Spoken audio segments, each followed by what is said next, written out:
ફરી ભારત માતા કી જય બોલીએ. ભારત માતા કી જય. જગત જનની માં ભારત માતા, પૂજ્યપાદ સંતગણ સમગ્ર ભારત વર્ષની અંદર એક ખાલી કલ્પના કરીએ, 80,000 કરતા પણ વધારે હિન્દુ સંમેલનો યોજાનારા છે. ઠેર ઠેર આપણા તાલુકામાં, નગરની અંદર પણ નાના મોટા પાયે આ હિન્દુ સંમેલનો યોજાઈ રહ્યા છે. હિન્દુ સંમેલનની જે સમિતિ છે એના અધ્યક્ષ, સહ અધ્યક્ષ, રાષ્ટ્રીય સ્વયંસેવક સંઘના કાર્યકર્તાઓ, અન્ય હિન્દુ સંગઠનના કાર્યકર્તાઓ અને આ હિન્દુ સંમેલન સમિતિને માન આપીને વધારેલા સૌ આદરણીય આત્મીય બંધુ ભગીનીગણ. આમ જોવા જઈએ તો પૂજ્યપાદ બાપુએ શરૂઆત જ કરી અને આપણે ક્યારના નારાઓ બોલાવી રહ્યા છીએ, જય શ્રી રામ. હજારો વર્ષ પુરાની આ ભારતીય સંસ્કૃતિની અંદર શકો આવ્યા, હુણો આવ્યા, યહૂદીઓ આવ્યા, મુગલો આવ્યા અને છેલ્લે અંગ્રેજો પણ આવ્યા. આ ભારત માતા ઉપર અનેક કારમા ઘા અનેક વિધર્મીઓએ કર્યા, પરંતુ દુનિયાની મહાન સંસ્કૃતિઓ, એ રોમનની સંસ્કૃતિ હોય, એ ગ્રીસની સંસ્કૃતિ હોય, નેસ્ત નાબૂદ થઈ ગઈ. પરંતુ ભારતીય સંસ્કૃતિ અનેક આક્રમણની સામે આજે પણ ટકી રહી છે. એનું કદાચ જો કોઈ કારણ હોય તો એ રામની સંસ્કૃતિ છે. જ્યારે મહેમાન આપણા ઘરે કોઈ પધારે છે ત્યારે એક શબ્દ આપણે ઉચ્ચારીએ છીએ, આવો રામ રામ. મહેમાન જ્યારે ઘરેથી વિદાય લે છે ત્યારે આપણે કહીએ છીએ કે રામ રામ કહેજો. માણસનું જ્યારે મૃત્યુ થાય છે ત્યારે મૃત્યુને અંતે પણ એક જ શબ્દ હોય છે, રામ બોલો ભાઈ રામ. કહેવાનો મતલબ છે આ સનાતન સંસ્કૃતિની અંદર રામ ભગવાન જે છે આપણા આરાધ્ય દેવ છે. આ રામની સંસ્કૃતિ છે, આ કૃષ્ણની સંસ્કૃતિ છે, આ શિવની સંસ્કૃતિ છે, અનેક મહાપુરુષોની સંસ્કૃતિ છે. એટલે પૂજ્યપાદ બાપુએ શરૂઆતની અંદર જ આપણી સામે આપણા યુગ પુરુષ એવા સ્વામી વિવેકાનંદનો વિષય પણ મૂક્યો. અને આજે યોગાનું યોગ 8મી માર્ચ એટલે આંતરરાષ્ટ્રીય મહિલા દિવસ. એક અંગ્રેજ સ્વામી વિવેકાનંદજીને પ્રશ્ન પૂછે છે, બાપુ તમારી ભારતીય સ્ત્રી જે છે એ સ્ત્રી બે હાથ જોડીને નમસ્તે કહે છે, ક્યારે હાથ નથી મિલાવતી, એમાં શું ખોટું છે? આ તો સામાન્ય બાબત છે. અને એ વખતે સ્વામી વિવેકાનંદજી કહે છે કે તમારી જે મહારાણી છે એ મહારાણી કોઈ પુરુષની સાથે હાથ મિલાવે છે? તો કહે છે કે ના, એ તો મહારાણી છે. અને એ વખતે વિવેકાનંદજી કહે છે ભારતની પ્રત્યેક સન્નારી જે છે એ મહાન છે, એ સન્માનીય છે. આજે સીધું ને સાદું જ્યારે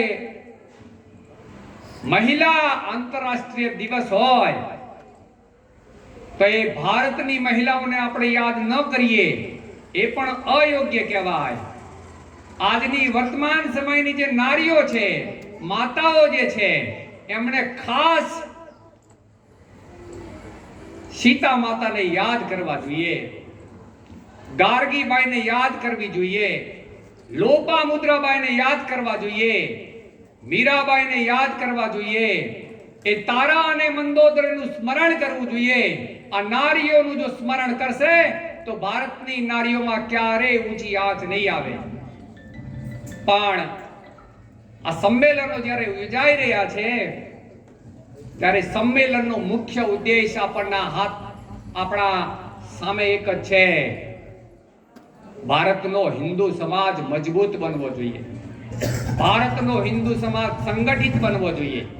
અને ભારતનો હિન્દુ સમાજ સંગઠિત બને એના માટે રાષ્ટ્રીય સ્વયંસેવક સંઘ શતાબ્દી વર્ષ નિમિત્તે છેલ્લા 100 વર્ષથી હિન્દુ સમાજને સંગઠિત કરવા માટે સમયાંતરે જુદા જુદા કાર્યક્રમો આપણી સામે આપે છે. એ ક્યાંક સ્વાક્ષરીક્ષનો કાર્યક્રમ હોય, ગૌ મંગલ યાત્રાનો કાર્યક્રમ હોય, રામ સેતુનો કાર્યક્રમ હોય, ભગવાન રામની પ્રાણ પ્રતિષ્ઠાનો કાર્યક્રમ હોય, કે પછી વર્તમાન સમયની અંદર સમગ્ર ભારતમાં આપણે જે આ હિન્દુ સંમેલનો યોજી રહ્યા છીએ એ કાર્યક્રમ હોય. અંતે તો રાષ્ટ્રીય સ્વયંસેવક સંઘનું લક્ષ્ય એક જ છે, ભારતનો હિન્દુ સમાજ સબળ બનવો જોઈએ, સંગઠિત બનવો જોઈએ. અને આજથી થોડા વર્ષો પહેલા આપણે એક ડોન પિક્ચરની અંદર જોઈએ તો ડોન પિક્ચરની અંદર એક શબ્દ આવે છે, Hindus and dogs are not allowed to enter into it. They are policed. અરે ભારત દેશનો એક મહત્વના નેતા એવું નિવેદન ઉચ્ચારે છે કે મને ગધેડો કહેજો તો મને મંજૂર છે, પરંતુ મને હિન્દુ ન કહેતા. કહેવાનો સીધો અને સાદો મતલબ એવો થાય છે કે અનેક આક્રમતાઓએ ભારત ઉપર જ્યારે આક્રમણ કર્યું ત્યારે સહજ છે કે ભારતનું માનસ એટલું બધું ગુલામ બની ગયું કે આપણા વિવેકાનંદજીએ એક નારો આપવો પડ્યો, ગર્વ સે કહો હમ હિન્દુ હૈ. એનો મતલબ કે સમગ્ર ભારત વર્ષનું જે માનસ છે એ માનસ ગુલામીથી ભરેલું હતું.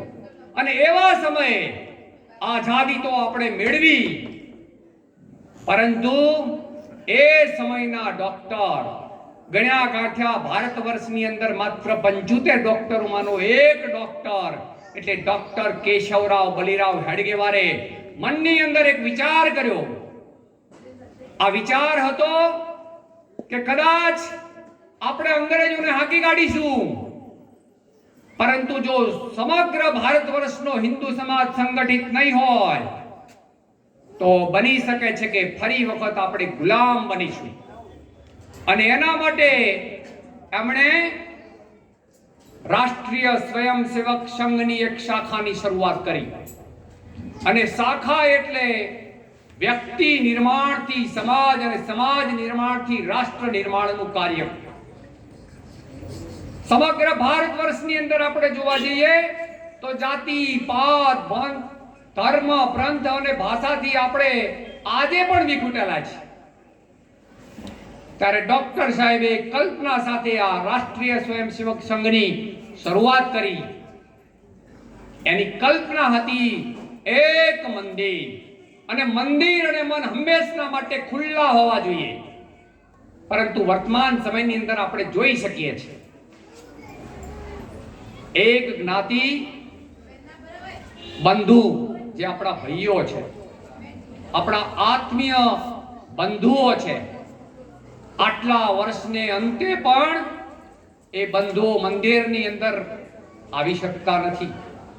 એક કૂતરું અને બલાડું હિન્દુ સમાજનો વ્યક્તિ પોતાના ખોળાની અંદર બેસાડી શકે છે, પરંતુ સમાજમાં ચેતનાના અભાવના કારણે, સમાજમાં સદભાવના અભાવના કારણે, સામાજિક સમરસતાના અભાવના કારણે વર્તમાન સમયની અંદર આપણે જોઈએ છીએ કે એક આપણો ભાઈ આજે પણ આ મંદિર પ્રવેશથી વંચિત છે.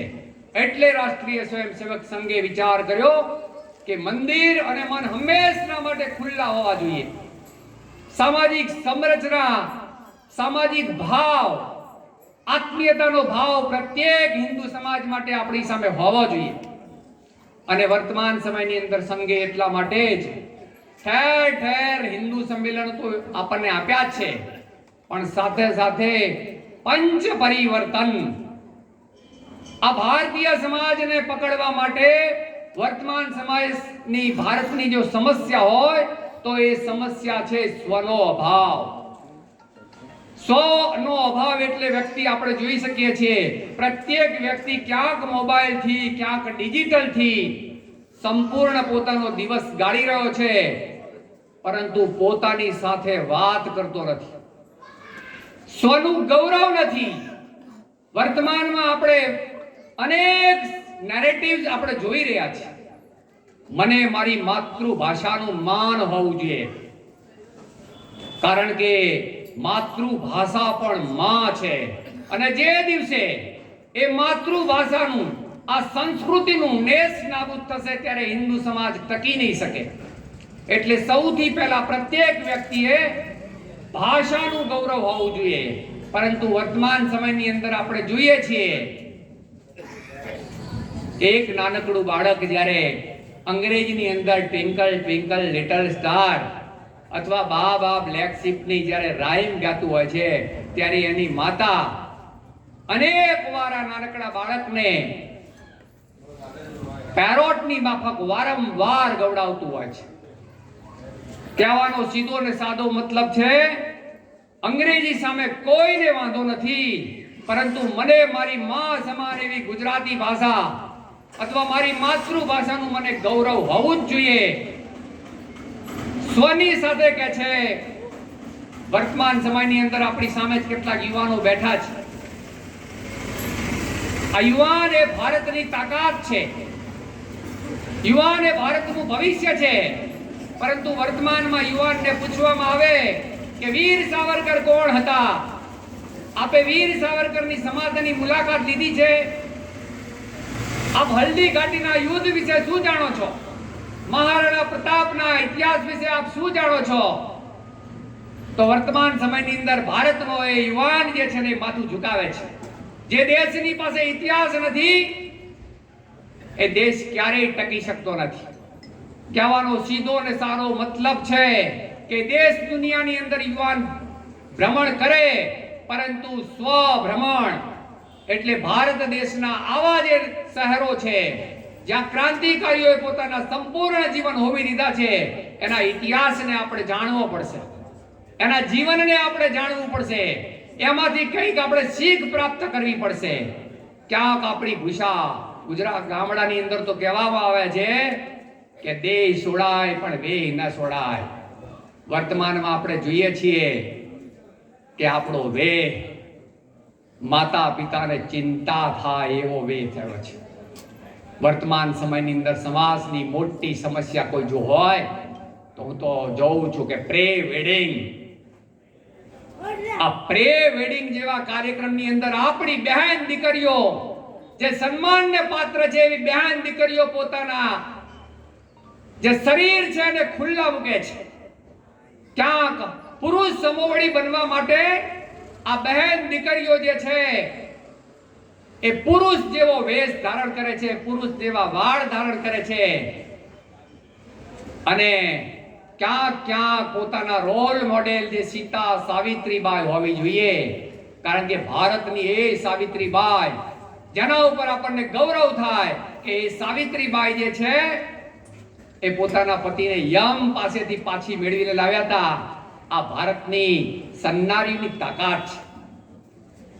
પણ વર્તમાનમાં આપણે જોઈએ છે કે બેઠાલા યુવાન જે છે એને ક્યાં સુધીની શરમ લાગી. શરમો એવી લાગી કે માતા પિતાને પગે લાગતા પણ શરમ લાગે છે.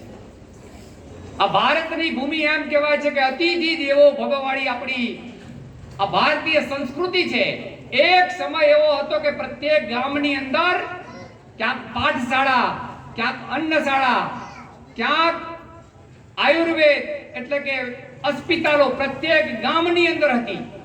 અતિથિ દેવો ભવ કહેવાવાળી ભારતીય સંસ્કૃતિની અંદર પ્રત્યેક વ્યક્તિ જ્યારે ભોજન કરે, ભોજન પહેલા પોતાના મકાનની બહાર મોટેથી બૂમ પાડે છે કોઈ ભૂખ્યા હોય દેવને મારા ઘરે પધારવા માટે આમંત્રણ આપું છું. દુનિયાને ખવડાવવા વાળો ભારતનો આ દેવ સમાન નાગરિક વર્તમાનમાં સમયમાં જુઓ તો પોતાના માતા પિતાને ક્યાંક વૃદ્ધાશ્રમની અંદર ધકેલે છે. આજે કેવા દિવસો આપણે ઉજવવા લાગ્યા છીએ. Mother's Day, Father's Day. આ મધર્સ ડે નહીં, પ્રત્યેક દિવસની શરૂઆત જ્યારે માતા પિતાના ચરણ સ્પર્શથી થતી હોય ત્યાં મધર્સ ડે અને ફાધર્સ ડે ન હોય. એ તો પશ્ચિમી સંસ્કૃતિના દિવસો છે. આ પશ્ચિમી સંસ્કૃતિની અંદર આપણા 16 સંસ્કારમાંનો એ લગ્ન સંસ્કાર નથી. અડધી વયે પતિ પત્ની છૂટા પડે છે ને એના જે સંતાનો છે એ સંતાનો ક્યાંક કોઈ કેરની અંદર રહેતા હોય છે. એના માટે આ દિવસો છે મધર્સ ડે અને ફાધર્સ ડે. પરંતુ આપણે જોવા જઈએ તો આજે પણ આપણી પાસે જે છે સંસ્કૃતિના પુસ્તકો, એ પુસ્તક હોય ક્યાંક રામાયણ, ક્યાંક ભગવદ ગીતા, રામાયણના પ્રસંગોની ખાલી એક ઝલક જોવા જઈએ તો પણ આપણને ક્યારેય મુશ્કેલી જીવનની અંદર નહીં પડે એવું આપણે ચોક્કસ કહી શકીએ. એમ કહેવાય છે કે માતા સીતાની સાથે, ઠીક છે, સીતા માતા તો બાલ્યાવસ્થામાં એમ કહેવાય છે કે ભગવાન રામે જે ધનુષ્ય તોડ્યું છે ને એ સીતા માતા નાનપણની અંદર સહજતાથી રમતા હતા. અને એમના પિતા શ્રી દશરથ રાજાએ મનોમન નક્કી કરેલું કે સીતા માતા માટે આવો વીર્યવાન શૌર્યવાન પતિ પસંદ કરું. પણ સ્થિતિ એવી સર્જાય છે કે અનેક રાજકુમારોમાં જ્યારે ધનુષ્ય ઉચકી શકતા નથી ત્યારે દશરથ રાજા પોતે ચિંતિત થાય છે. આવા સીતા માતા જે છે શૌર્યવાન હતા, એ ભગવાન રામની સાથે કદાચ 14 વર્ષના વનવાસ માટે પિતાની આજ્ઞાને પાડીને જાય છે. પરંતુ આ પરિવારના બધા જ એ જ વખતે તમે ભાતૃભાવ ભરતને જુઓ. ભરત પણ પોતાની પત્ની મંદિરાની સાથે ઝઘડો કરે છે. આ મંદિરાને કહે છે કે ક્યાંક માતા કઈ કઈને ત્યાં પણ ચડાવી છે. તમે કલ્પના તો કરો, 12 વર્ષ સુધી કે 14 વર્ષ સુધી એમના ભાતૃભાવ એવા ભરતે નક્કી કર્યું કે જ્યાં સુધી ભગવાન રામ વનવાસની અંદર રહેશે ત્યારે હું પણ વનવાસની માફક, વનની માફક મારા જીવનને ગાળીશ. એ વખતે એની પત્ની જે છે મંદિરા, એ મંદિરા પણ ભરતને ખબર ન પડે એવી રીતે 12 વર્ષ સુધી એક ત્યાંના પાદરની અંદર ઝૂંપડું વાળીને રહે છે. પરિવારની ભાવના તો જુઓ. એ જ વખતે લક્ષ્મણની પત્ની ઉર્મિલા, તો ઉર્મિલાની અંદર પણ ઉર્મિલાને લક્ષ્મણજી કહે છે કે તારે આ પરિવારના પરિવારજનો જે છે, આ પરિવારજનોની તારે ખબર રાખવાની છે. કલ્પના તો કરો, રામાયણના પરિવારમાંથી આપણે શીખવાનું છે કે ક્યાંક આપણા ઘરની અંદર વયોવૃદ્ધ માતા પિતા જે છે, આ માતા પિતાની સાથે આપણે કેટલા કલાક ગાળીએ છીએ, કેટલો સમય એની સાથે આત્મીય સભર વાતો કરીએ છીએ. એટલે રાષ્ટ્રીય સ્વયંસેવક સંઘે સૌને કહ્યું છે કે આવી પંચ પરિવર્તન જે છે એમાંનું પહેલું જે છે ને, એ પહેલું છે કુટુંબ. દેશમાં જ્યારે કુટુંબ સશક્ત અને મજબૂત હશે ત્યાં સુધી સમાજ અને રાષ્ટ્ર મજબૂત હશે. અને આજે વર્તમાન સમયની અંદર આપણે જોઈએ છીએ આપણા કુટુંબો તૂટી રહ્યા છે. ઘરની અંદર 10 સભ્યો હોય તો 10 સભ્યોની પાસે મોબાઈલ છે, એકબીજા પાસે વાતો કરવાનો સમય નથી. ત્યારે ઘર ક્યારેય મજબૂત ન બને. આ ઘરને મજબૂત બનાવવા માટે ઘરના પ્રત્યેક સભ્યએ સાંજે અથવા બપોરના સમયે સાથે ભોજન કરવું પડશે. દિવસભરની સામાન્ય વાતો કરવી પડશે. અને કહેવાય છે કે ઘરનો મોભી જે છે ને, વાતની અંદર ઘરના બધા જ સભ્યોને પ્રશ્નો પણ પૂછી લે છે અને જ્યાં જરૂર પડે ત્યાં ઠપકો પણ આપે છે. આ પરિવાર છે. પરિવારનો મતલબ જ આત્મીયતા, હૂંફ, લાગણી, સંવેદના. સ્વ ની પછી આવ્યું કુટુંબ, કુટુંબ પછી આવી સમાજ રચના. અહીંયા ફોટોગ્રાફ્સ આપણે જોઈએ છીએ. જ્ઞાતિ, જાતિ, ભાષા, પ્રાંત એના ઝઘડાની અંદર હિન્દુ સમાજ એ વિખોટો એકબીજાથી પડી રહ્યો છે. જૂના સમયની અંદર વર્ણ વ્યવસ્થાઓ હતી, જાતિ વ્યવસ્થા નહોતી. કાસ્ટિઝમ આપણને અંગ્રેજોએ સોંપ્યું છે. સીધો ને સાદો પ્રશ્ન પૂછવા જઈએ તો રામાયણના રચયિતા વાલ્મીકી કયા વંશના હતા? અરે મહાભારતના રચયિતા વેદવ્યાસજી કયા વંશના હતા? મીરાબાઈ તો ક્ષત્રિય હતા, પણ એના ગુરુ કોણ હતા? તો કે રવિદાસ હતા, ચમાર હતા. જૂના સમયની અંદર જે કઈ સાધુ સંતો હતા, એ પછી અખો હોય કે અહીંયા તમારા વિસ્તારમાંથી રણછોડદાસ બાપુ હોય, જુદી જુદી જ્ઞાતિના જે સંતો મહાત્માઓ જે છે એના જીવનની અંદર ક્યારેય આ ભડશેટ નહોતી. દુનિયાની અંદર એક જ દેશ એવો છે, કદાચ આપણા સૌના માટે દુઃખની વાત છે કે કોઈ વ્યક્તિને આપણે અડીએ અને અસ્પૃશ્ય બની જઈએ. કોઈ વ્યક્તિની સાથે આપણે આંખથી આંખ મિલાવીએ અને આભડસેટ લાગી જાય. સહજ છે, અંગ્રેજોએ આપણને આ બધું જ સોંપ્યું છે. હિન્દુ સમાજ કોઈને કોઈ રીતે તૂટેલો રહેવો જોઈએ, એ એનો ઉદ્દેશ હતો. પરંતુ રાષ્ટ્રીય સ્વયંસેવક સંઘનો ઉદ્દેશ એક જ છે, કોઈ પણ રીતે જ્ઞાતિ જાતિથી પર ઉઠીને હિન્દુ સમાજ એક બને, સંગઠિત બને.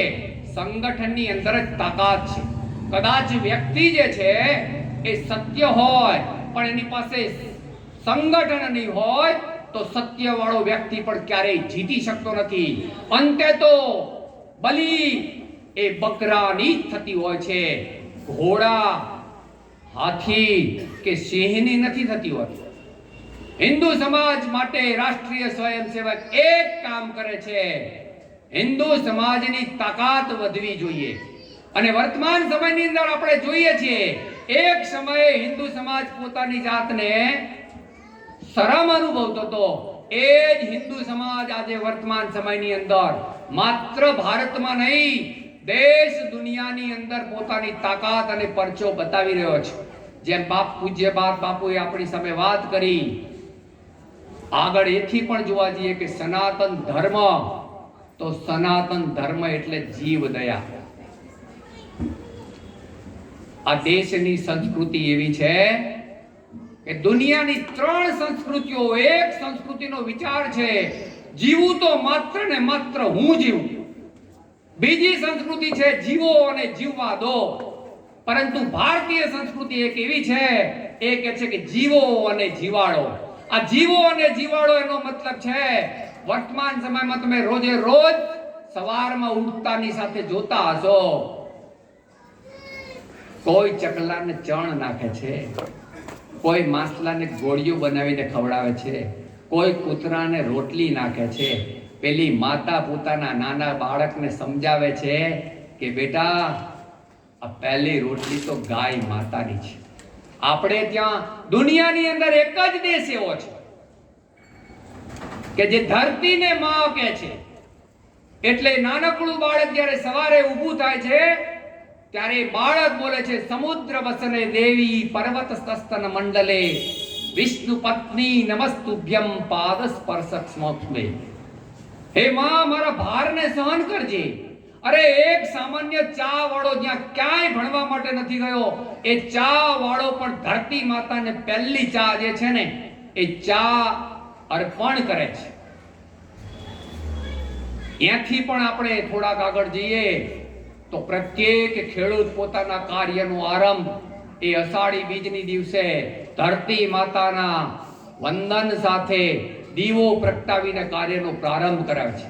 પરંતુ વર્તમાન સમયની અંદર ધરતી માતાની સ્થિતિ આપણે જ સૌએ બગાડી છે. એ બગાડી છે ક્યાંક પ્લાસ્ટિકથી. આપણે જોઈ શકીએ છીએ કે ધરતી માતાને અત્યારે તાવ આવ્યો છે. અનેક પ્રકારના ખાતરો, અનેક પ્રકારની પેસ્ટિસાઇડ્સ, જે વ્યક્તિ ધરતીને માં કહેવા વાળો વ્યક્તિ આડેધડ રાસાયણિક ખાતરનો ઉપયોગ કરતા કરતા આપણી સ્થિતિ પણ ખૂબ ખરાબ થઈ રહી છે. ખરાબ એટલા માટે કહી રહીએ છીએ કે પંજાબ, ઉડતા પંજાબ પછી ફરી વખત પાછું ગુજરાતની અંદર સ્થિતિ, હિંમતનગરની અંદર, સાબરકાંઠાના કેટલાક ગામની અંદર કોઈ ઘર એવું બાકી નથી કે જે કેન્સરથી પીડિત ના હોય. વર્તમાન સમયની અંદર આપણે પણ જોઈએ તો આપણા જીવનની અંદર માત્ર ને માત્ર સ્ટ્રેસ, આના સિવાય કંઈ નથી. આ સ્ટ્રેસ એ સહજ દેડકો ગમે એટલી પોતાની પેટને ફૂલાવે ને તો ક્યારેય હાથી ન બની શકે. તુલસી માતાને ગમે એટલું આપણે પાણી નાખીએ, ખાતર પૂંજો કરીએ, ક્યારેય આસોપાલવ જેટલી હાઈટ પ્રાપ્ત ન કરી શકે. કહેવાનો મારો સીધો અને સાદો મતલબ છે, ઈશ્વરે જે આપણને કુદરતી જીવનચર્યા આપી છે, આ જીવનચર્યા આપણે પાડવી જોઈએ. સહજ જીવન જોવું જોઈએ. રૂપાળી સ્ત્રીને પોતાની માં ન બનાવાય, રૂપાળી સ્ત્રીને પોતાની પત્ની ન બનાવાય. આ તો ભારતીય સંસ્કૃતિ છે. ભારતીય સંસ્કૃતિની અંદર પ્રત્યેક સ્ત્રીને આપણે ક્યાંક માથી ના દર્શનથી જોઈએ છીએ, કાં તો બહેનના દર્શનથી જોઈએ છીએ. તો રાષ્ટ્રીય સ્વયંસેવક સંઘ 1925 થી શરૂઆત થઈ છે. રોજે રોજ 1 કલાકની શાખા તમારા વિરંગામની અંદર પણ લાગે છે. આ શાખાની અંદર શું કરે છે? તો શારીરિક કાર્યક્રમો, બૌદ્ધિક કાર્યક્રમો, શારીરિક કાર્યક્રમથી માણસ સુસજ્જ બનવો જોઈએ. વર્તમાન સમયમાં આપણે બધા જ જોઈએ છીએ, હનુમાન ચાલીસા તો સૌ જ ગાય છે, પણ એ હનુમાન ચાલીસા જે છે એમાં ભગવાન હનુમાનજીની નિષ્ઠા જે છે, કહેવાય છે ને કે હનુમાનજી માતા સીતાની શોધ માટે 100 યોજનનો દરિયો પાર કરીને જાય છે, માતાના આશીર્વાદ લે છે, રાવણને ભગવાન રામનો પરચો સંપૂર્ણ લંકા સળગાવીને પાછા ફરે છે. આપણા સૌના આદર્શ પુરુષ હનુમાનજી છે. કેવળ હનુમાન ચાલીસા ગાવવાથી નહીં થાય. હનુમાનજીનું જે આચરણ જે છે એ વ્યક્તિગત જીવનની અંદર આપણે સૌએ મૂકવું પડશે. યુવાનો જ્યારે બેઠા છે ત્યારે આ સૌ યુવાનોએ પણ આપણા મહાન એવા શિવાજી મહારાજ જે છે, વર્તમાન સમયની અંદર ક્યાંક આપણી બહેનો જે છે ને આપણે જોઈએ છીએ કે પોતાના નાનકડા છોકરાને બાઘડો આવ્યો, સૂઈ જા, ક્યાંક પોલીસ આવ્યા, સૂઈ જા, હવે તો એવો ટ્રેન્ડ આવ્યો છે શિક્ષક આવ્યા, સૂઈ જા, અને ક્યાંક ક્યાંક વર્તમાન સમયમાં હું જોઉં છું મોબાઈલ આપી દે છે. નાનકડું બાળક જે 3-4 મહિનાનું છે એને મોબાઈલ આપણે આપી દઈશું, એ પ્રેમ ભૂખ્યું બાળક ક્યારેય શિવાજી નહીં બની શકે. જૂના સમયની અંદર આપણે યાદ કરીએ, પરિવારો મજબૂત હતા. એનું એક કારણ એવું હતું કે પરિવારના સૌ સભ્યો સાંજે મળતા હતા, દીવાબત્તી અને આરતી કરતા હતા, ભગવાન રામના રામાયણની દાદા વાતો કરતા હતા, અને વાતો કરતા કરતા પેલો નાનકડો બાળક ખોળામાં સૂતેલો હોય એ ભગવાન રામના આદર્શની, ભગવાન કૃષ્ણના વીરતાની વાતો સાંભળતો સાંભળતો સૂઈ જતો હતો. એના પ્રતાપે બાળક સંસ્કારી બનતો હતો. વર્તમાન સમયની અંદર આપણે જોઈ શકીએ છીએ કે બાળક જે છે એક નાનકડી પરીક્ષાનો ભાર પણ ઝીલી શકતો નથી. યુવાનોના હાથની અંદર મોબાઈલ નહીં, ક્યાંક ડ્રગ્સ અને ડાન્સથી આજનો યુવાન વ્યભિચારી બન્યો છે, શેર સટ્ટાની અંદર પડ્યો છે. એ યુવાનના હાથની અંદર કૌશલ્ય હોવું જોઈએ. આ કૌશલ્ય એનો મતલબ થાય છે ક્યાંક પુસ્તક હોવું જોઈએ, ક્યાંક એક કલા સાથે સંકળાયેલો હોવો જોઈએ, ક્યાંક સાહિત્ય સાથે સંકળાયેલો હોવો જોઈએ, ક્યાંક ઇતિહાસને વાગોળતો હોવો જોઈએ. પરંતુ વર્તમાન સમયની અંદર આપણે આપણી દશાઓ જોઈએ, યુવાન ક્યાંક ને ક્યાંક ભટકતો છે, ધૂમ્રપાનથી પીડિત છે. સમગ્ર ગુજરાતની અંદર આપણે જોઈએ તો આપણો યુવાન વ્યસની બન્યો છે, અને વ્યસનના કારણે એના શરીરો તમે માય કાંગલા દેખાય છે, શરમ આવે પોતાને એવી સ્થિતિની અંદર યુવાનો છે. તો હિન્દુ સંમેલનની અંદર સૌ ઉપસ્થિત આદરણીય માનનીય શ્રોતાગણને મારું નમ્ર નિવેદન છે કે રાષ્ટ્રીય સ્વયંસેવક સંઘ યોજિત આ જે કાર્ય છે, ભગીરથ કાર્ય છે, જે યુવાનને સંસ્કારિત કરવાનું કામ કરે છે, તનથી તંદુરસ્ત બને અને મનથી મજબૂત બને એવા બૌદ્ધિક અને શારીરિક કાર્યક્રમ રોજ રોજ તમારા ગામની અંદર પણ 1 કલાકની શાખા લાગે છે. હું તો કહું છું કે શાળા કરતા પણ જો બાળકને વધારે સંસ્કારિત કરતા હોય તો આવા ડિવોટેડ યુવાનો છે. આ ડિવોટેડ વગર દેશ ક્યારેય આગળ નહીં શકીએ. રાષ્ટ્રીય સ્વયંસેવક સંઘના જે કંઈ કાર્યકર્તાઓ છે એ કમિટેડ કાર્યકર્તાઓ છે, એની સાથે નિષ્ઠા જોડાયેલી છે. સંઘના કોઈ કાર્યકર્તાને આદેશ કરવામાં આવે છે ત્યારે પરિવારને છોડીને આપણે જોઈ શકીએ છીએ કે દેશની જે કંઈ હોનારતો આવી હોય, એ કુદરતી હોનારત હોય કે માનવ સર્જિત હોનારત હોય, ટીવીની અંદર આપણે ઘરમાં બેઠા બેઠા જોઈ શકીએ છીએ કે સંઘનો એ સ્વયંસેવક સેવાકીય પ્રવૃત્તિ માટે સૌથી પહેલો પહોંચી જાય છે. ત્યારે નાત પણ નથી જોતો, જાત પણ નથી જોતો, દેશ દુનિયાને પણ નથી જોતો. જે પાકિસ્તાન આપણું સૌથી કટ્ટર કહેવાય છે, એ પાકિસ્તાનની અંદર જ્યારે ભૂકંપ સર્જાયો ત્યારે સૌથી પહેલા ભારતના લોકો એ પાકિસ્તાનની મદદ માટે પહોંચી ગયા. અરે મોરબીનો પુલ તૂટ્યો, સબ જે છે વાસ મારતા હતા. દેશના પ્રધાનમંત્રીએ એ વખતે મુલાકાત લીધેલી. રોગચાળાના ભયની અંદર પોતાના નાક ઉપર એમણે રૂમાલ રાખેલો અને સંઘના એક અધિકારીને પ્રશ્ન પૂછે છે કે તમને શું દુર્ગંધ નથી આવતી, મોતના ભયની ચિંતા નથી? ત્યારે સંઘના અધિકારી જવાબ આપે છે કે આવા સમયે જ્યારે સમાજની દુખે દુખી અને સમાજના સુખે સુખી એવો રાષ્ટ્રીય સ્વયંસેવક સંઘનો સ્વયંસેવક અત્યારે હાજર ન હોત, આ સેવાકીય પ્રવૃત્તિમાં લાગેલો ન હોત તો મને દુઃખ હોય. અત્યારે મને એનો આનંદ છે. તાજેતરની અંદર જ વિમાન દુર્ઘટનાની અંદર પણ કેટલી કોવાઈ ગયેલી લાશોની અંદર પણ સંઘનો સ્વયંસેવક ખભે ખભા મિલાવીને કામ કરતો હતો. સંઘનું એક જ લક્ષ્ય છે માત્ર, અને એ લક્ષ્ય છે હિન્દુ સમાજના સુખે સુખી, હિન્દુ સમાજના દુખે દુખી. અને એટલા માટે જ આપ સૌ નારી અને સન્માનીય વંદનીય શ્રોતાગણને મારું નમ્ર નિવેદન છે કે આપ પણ રાષ્ટ્રીય સ્વયંસેવક સંઘ યોજિત અનેક પ્રવૃત્તિઓ સંઘ કરે છે. ક્યાંક વૃક્ષો વાવવાનું પણ કામ કરે છે.